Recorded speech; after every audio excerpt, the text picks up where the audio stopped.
আচ্ছা, আ যতই হোক আমরা এখনো তো একটা পুরুষতান্ত্রিক সমাজে বাস করি।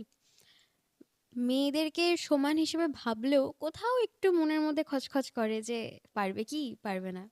তো যখন মহিলা পুলিশ হিসেবে জয়েন করলেন, এমন কি কখনো কোনো ঘটনা ঘটেছে যে শুধুমাত্র আপনার দক্ষতা আছে, মহিলা হওয়ার জন্য আপনাকে কেস থেকে সরিয়ে দেওয়া হচ্ছে? অনেক ক্ষেত্রেই হয়েছে।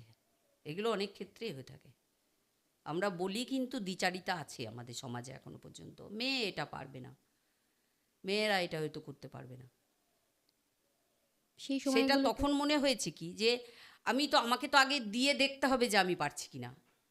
কিন্তু তার আগেই যদি একটা এরকম মনে করে নেওয়া হয় যে না ও পারবে না, ওটা করতে হয়। আর এই চাকরিতে হোক যে কোনো জায়গাতেই হোক, মেয়েদেরকে নিজেদেরকে প্রতিষ্ঠিত করতে হলে পরে অনেকটা সংগ্রাম করতে হয়।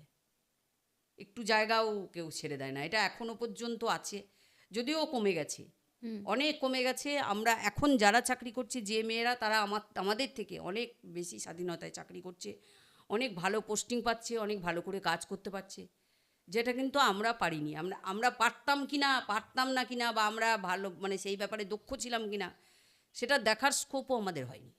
হুম।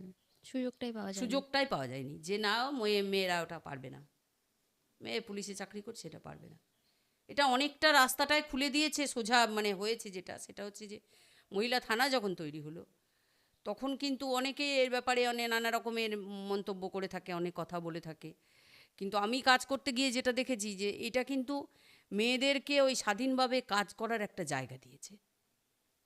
আমি আমার মতন করে স্বাধীনভাবে কাজ করতে পেরেছি, আমি আমার মতো করে ইনভেস্টিগেশন করতে পেরেছি, আমি আমার মতন করে ল অ্যান্ড অর্ডার যেগুলো হয়েছে সেগুলো ফেস করতে পেরেছি। এটা কিন্তু অনেকটা জায়গা দিয়েছে মেয়েদেরকে।